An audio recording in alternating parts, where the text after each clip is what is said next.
things you need to know about The Matrix.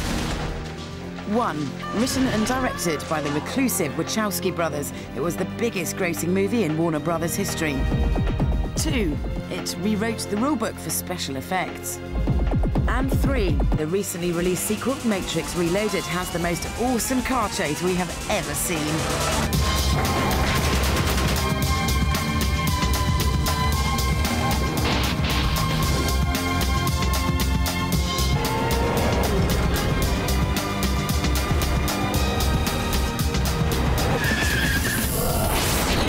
You know you're off to a good start when the opening action sequence has a bike,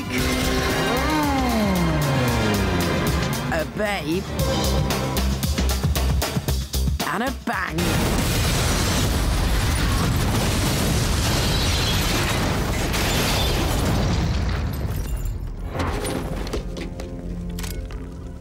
I'm in.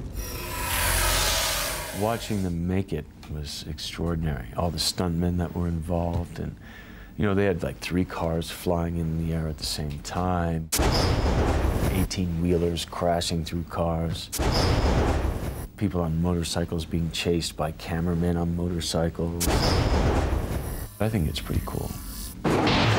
Being a girl, you know, with action sequences, I just thought that it was, it really drew me in. You know, most of the time in action movies, I'm like, okay, enough already.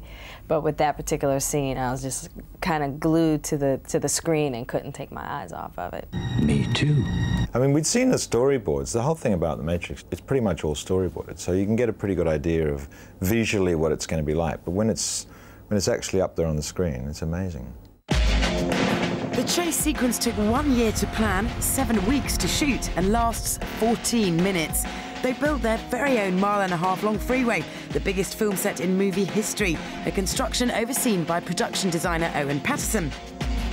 A huge machine extruded concrete sections, whilst the walls are simply painted plywood that could easily be cut through for emergency access. Everything was designed down to the last road sign, down to the last piece of litter.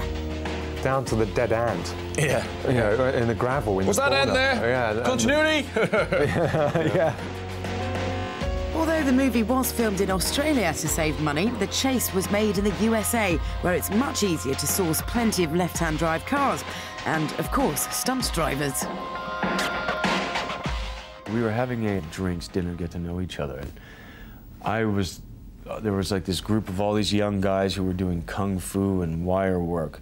And then in the back of the room, there were these old cowboys. And these guys were just like still, big belt buckles, Levi's, you know, looking like they're from the 50s, hard boys. And I was like, who's that? Excuse me. And they're like, those are the drivers. And I'm like, ooh. Those stunt guys take hard hits, man. They're strapped in so they can hardly move.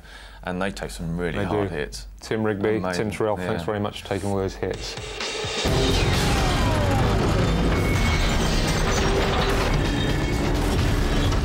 Many of the drivers use roll cages to their own specifications. It's rumoured they got through 300 cars thanks to some pretty destructive manoeuvres.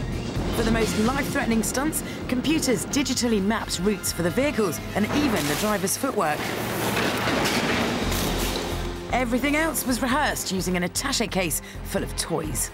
Everything is timed down to the last minute. Yeah. You know, that kind of metal moving at 60 miles an hour, you can't afford to have any mistakes. One of the trickiest aspects is getting 200 extras to try and drive the other cars in a realistic-looking random pattern. Although some did get a bit carried away, didn't they, Laurence? Yeah, one of the guys, you know, got really happy and took a car for a joyride.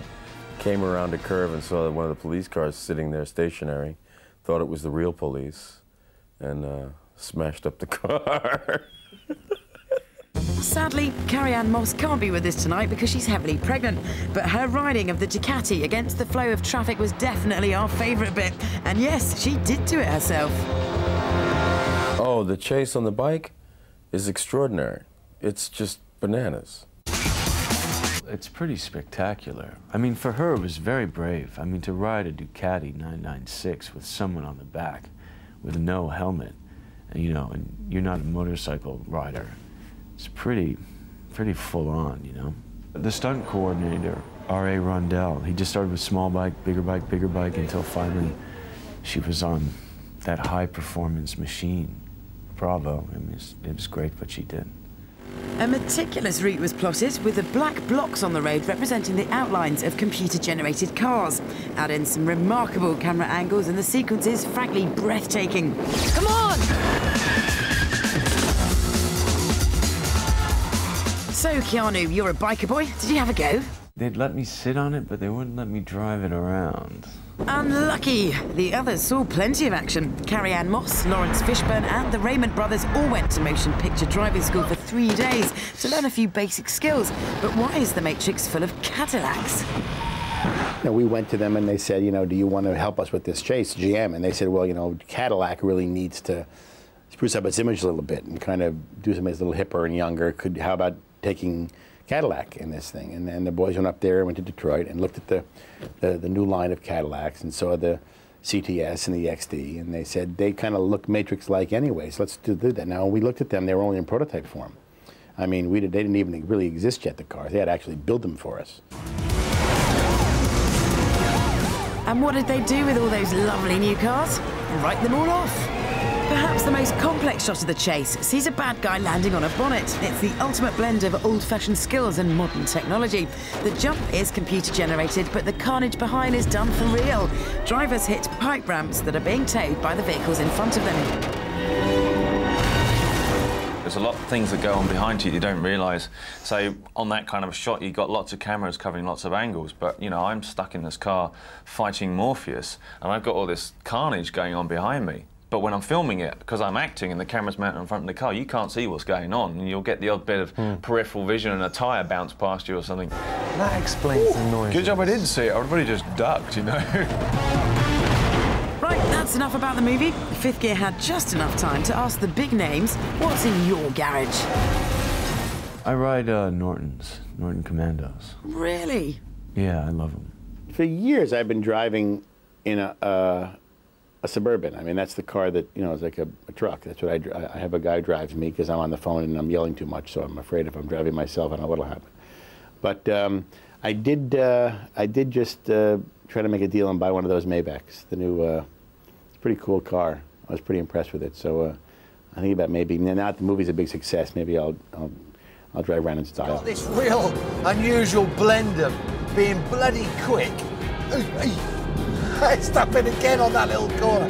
The 183-mile-an-hour Vanquish is easily outgunned by more expensive rivals like the